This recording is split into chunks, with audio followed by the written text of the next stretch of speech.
السلام علیکم ورحمۃ اللہ وبرکاتہ۔ آج ہم جس موضوع کے اوپر بات کریں گے وہ ہے قیامت کی نشانیاں۔ اس ویڈیو کو شروع کرنے سے پہلے اگر آپ نے اس چینل کو سبسکرائب نہیں کیا تو پلیز اس کو سبسکرائب کر دیں اور بیل کا بٹن پریس کر دیں تاکہ اس قسم کی مزید ویڈیوز آپ تک بروقت پہنچ سکیں۔ تو چلیے شروع کرتے ہیں۔ سب سے پہلے قیامت کی دو نشانیوں کی بات کرتے ہیں۔ سب سے پہلے قیامت کی دو قسم کی نشانیوں کی بات کرتے ہیں۔ قیامت کی نشانیوں میں سب سے پہلی علامت حضرت خاتم النبیین صلی اللہ علیہ وسلم کا وجود مسعود اور حضور صلی اللہ علیہ وسلم کی وفات بھی قیامت کی ایک علامت ہے، کیونکہ آقا علیہ السلام کے پیدا ہونے کے بعد کمالات میں سب سے اعلیٰ کمال یعنی نبوت اور رسالت اس دنیا سے منقطع ہوگی، اور آپ کی وفات حسرت آیات کی وجہ سے آسمانوں سے آنے والی وحی کا سلسلہ منقطع ہو گیا۔ حضور صلی اللہ علیہ وسلم پر ہی جہاد کا مکمل حکم نازل ہوا جس کے ذریعے زمین فسادیوں سے پاک رکھی جائے۔ حضور صلی اللہ علیہ وسلم نے جتنی قیامت کی نشانیوں کو بیان فرمایا تھا انہیں دو قسموں پر تقسیم کیا جا سکتا ہے۔ پہلی قسم چھوٹی علامات قیامت ہے جو آپ صلی اللہ علیہ وسلم کی وفات سے ظہور امام مہدی علیہ السلام تک وجود میں آئیں گی۔ دوسری بڑی نشانیاں جو حضرت امام مہدی علیہ السلام کے ظاہر ہونے سے سور پھونکنے تک ظاہر ہوں گی، اور قیامت کا آغاز انہی واقعات کے بعد ہوگا۔ قیامت کی چھوٹی نشانیاں۔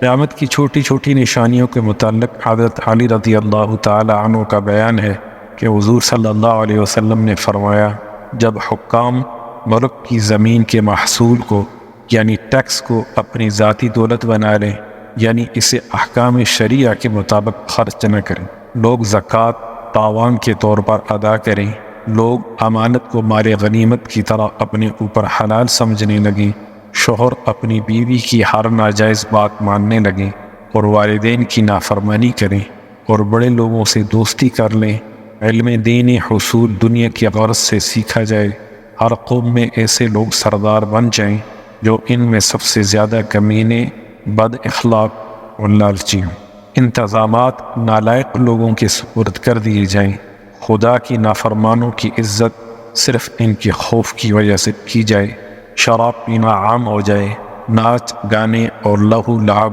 کے آلات عام ہو جائیں، یعنی گانے بجانے کے آلات کثرت سے ہو جائیں، زناکاری کی کثرت ہو، امت کے پچھلے لوگ پیروں پر لعنت کرنے لگیں۔ حضور صلی اللہ علیہ وسلم نے فرمایا، اے علی، جب یہ سب کام شروع ہو جائیں تو اس وقت سرخ آندھی اور عذاب کی دوسری نشانیوں کا انتظار کرو، عذاب الہی جیسے زمین کا دھسنا، آسمان سے پتھروں کی بارش، شکلوں کی تبدیلی۔ اس کے علاوہ اور نشانیاں اس طرح پے در پے ظاہر ہونے لگیں گی جیسے تسبیح کی ڈوری ٹوٹ جاتی ہے تو اس کے دانے یک کے بعد دیگرے گرنے لگتے ہیں۔ دیگر احادیث میں منقول علامات کا خلاصہ بھی بیان کر دیتے ہیں جن میں چھوٹی چھوٹی نشانیاں بتائی گئی ہیں قیامت کی۔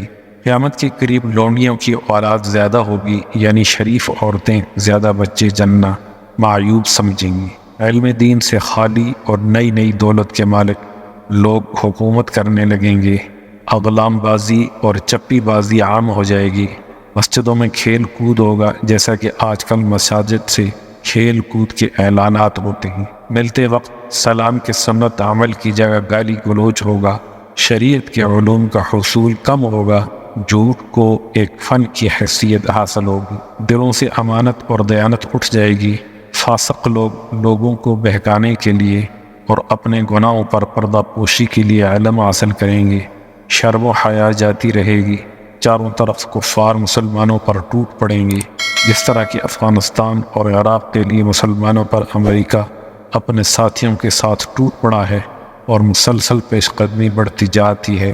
ایک حدیث میں کہ حضرت ثوبان رضی اللہ عنہ روایت ہے کہ پیغمبر خدا صلی اللہ علیہ وسلم نے فرمایا، ایک زمانہ آئے گا جس میں کفار ایک دوسرے کو ممالک اسلامیہ پر قابض ہونے کے لیے اس طرح مدعو کریں گے جیسا کہ دسترخوان پر کھانے کے لیے ایک دوسرے کو بلاتے ہیں۔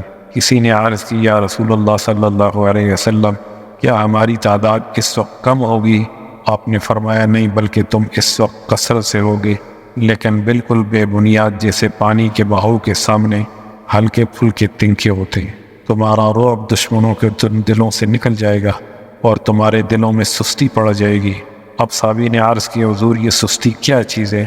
آپ نے فرمایا تم دنیا کو دوست رکھو گے، اس کی محبت میں مرنے سے ڈرو گے، ظلم اتنا بڑھ جائے گا کہ پناہ لینی مشکل ہو جائے گی، باطل مذاہب اور جھوٹی حدیثیں فروغ پا جائیں گی، جب مسلمانوں کا تفرقہ جہاد کے لیے مرنے کا خوف اور دنیا کی محبت عام ہو جائے گی، نشانیاں عام ہو جائیں گی، تو عیسائی بہت سے ملکوں پر قبضہ کر لیں۔ اگلا موضوع ہے سادات کا قاتل۔ پھر ایک طویل عرصے کے بعد عرب اور شام کے کسی ملک میں ابو سفیان کی اولاد سے ایک شخص پیدا ہوگا جو سید زادوں کو قتل کرے گا۔ اس کا حکم ملک شام میں چل رہا ہوگا۔ اس دوران شاہ روم عیسائیوں کے ایک فرقہ سے جنگ اور دوسرے فرقہ سے صلح کرے گا۔ لڑنے والا فرقہ قسطنطنیہ پر قبضہ کرے گا۔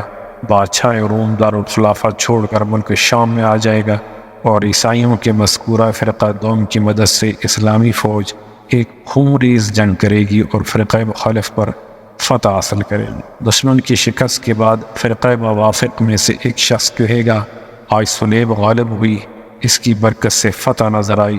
یہ سن کر لشکر اسلامی کا ایک باحمیت نوجوان شخص اسے مارے گا اور پیٹے گا اور کہے گا نہیں، دین اسلام غالب آ گیا اور اسی کی برکت سے فتح نصیب ہوئی۔ پھر مسلمان اور عیسائی دونوں اپنی اپنی قوم کو مدد کے لیے پکاریں گے، جس کی وجہ سے مسلمانوں اور عیسائیوں میں خانہ جنگی کا منظر برپا ہوگا، جس میں بادشاہ اسلام شہید ہو جائے گا، عیسائی ملک پر قابض ہو جائیں گے اور آپس میں دونوں عیسائی قوموں کی صلح ہو جائے گی۔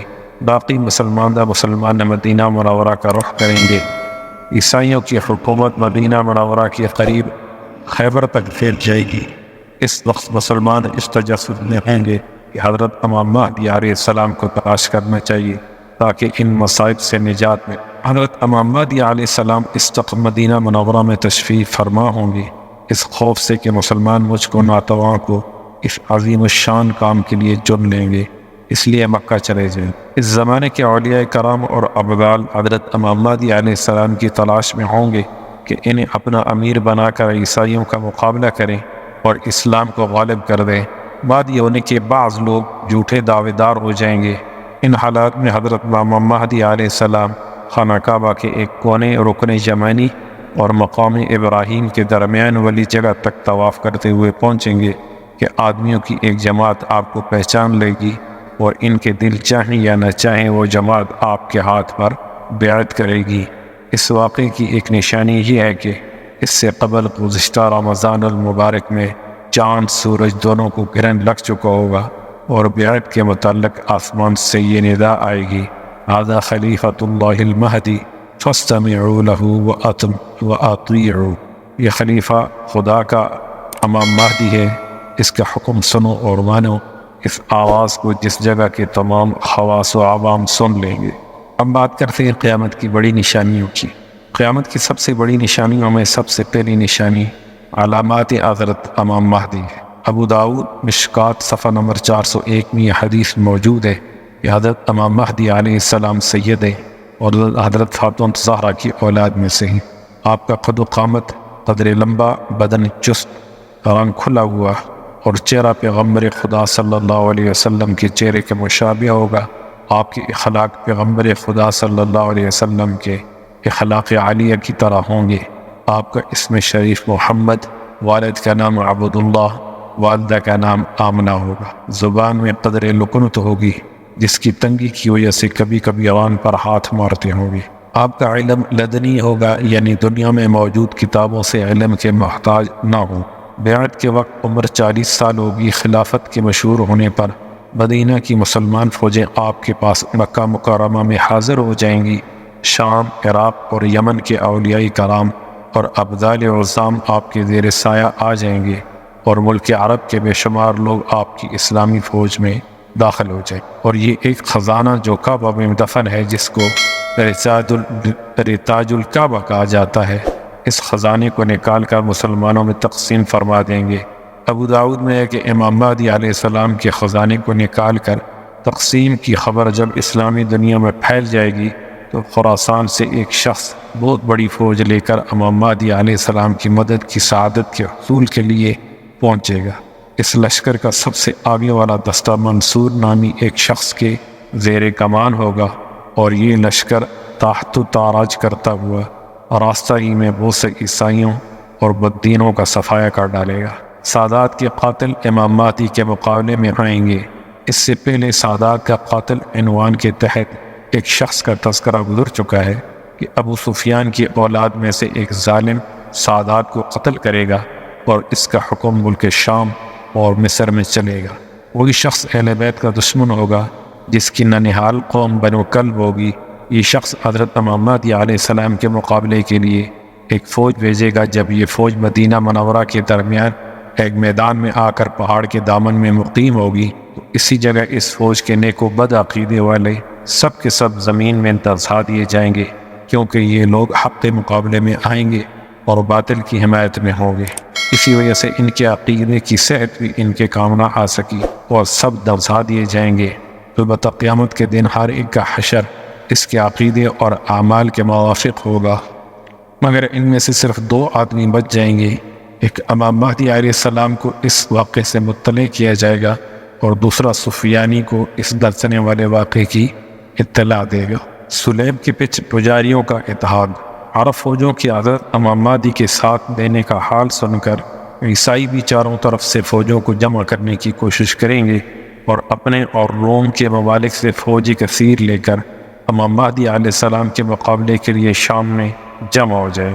وہ ہر جھنڈے کے نیچے 12 ہزار فوج ہوگی اور حضرت امام مہدی مکہ سے کوچ فرما کر مدینہ منورہ پہنچیں گے اور پیغمبر صلی اللہ علیہ وسلم کے روضہ کی زیارت سے مشرف ہو کر شام کی جانب روانہ ہو جائے۔ دمشق کے قریب و جوار میں عیسائیوں کی فوج سے آمنا سامنا ہوگا۔ اس وقت امام مہدی کی فوج کے 3 گروہ ہو جائیں گے۔ ایک گروہ نصارہ کے خوف سے رائے فرار اختیار کرے گا۔ اللہ تعالیٰ انہیں کبھی بھی معاف نہیں فرمائیں گے، کیونکہ وہ میدان جہاد سے بھاگنے کا بڑا گناہ کر چکے ہوں۔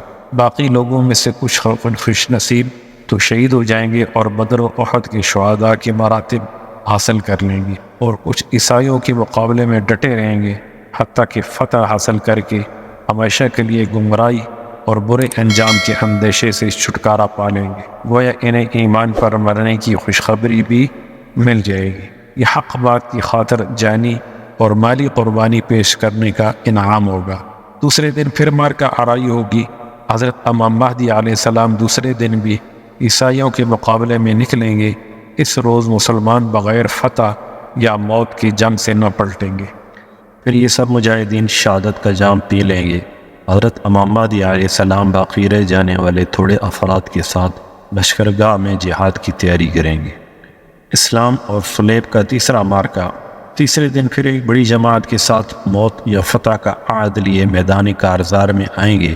آپ کے ساتھی بڑی بہادری کے ساتھ عیسائیوں سے جہاد کریں گے اور آرزوئے شہادت کو پا لیں گے۔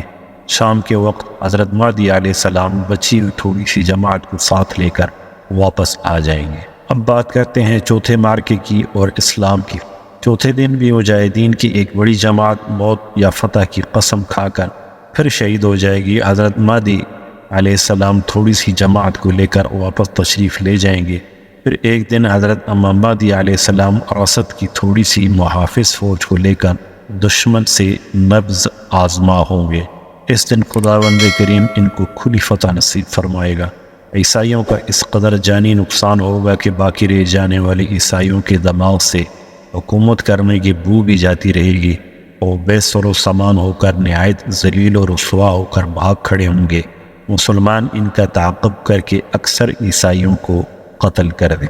اس فتح کے دن حضرت مہدی علیہ السلام مجاہدین کو بے انتہا انعامات سے نوازیں گے، لیکن ان جانبازوں کے دلوں میں حب الہی اور جنت کا شوق اس قدر غالب ہوگا، اس مال و دولت کے ملنے کی انہیں ذرا بھی خوشی نہ، اور دوسری وجہ خوشی نہ ہونے کی یہ ہوگی اس جنگ کی بدولت بہت سے خاندان اور قبائل ایسے ہوں گے جن میں سے 1% آدمی بچا ہوگا۔ حفاظ اسلام اور قسطنطنیہ کی فتح۔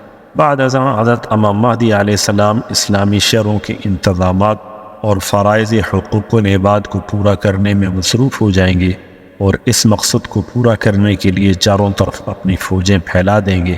ان مہمات سے فارغت پر قسطنطنیہ کی فتح کے لیے روانہ ہوں گے۔ صحیح مسلم صفحہ 396 میں ہے، کہ بحیرہ روم کے ساحل پر پہنچ کر قبیلہ بنو اسحاق کے 70,000 بہادروں کو کشتیوں پر سوار کر کے حکم فرمائیں گے کہ وہ استنبول کو آزاد کرائیں۔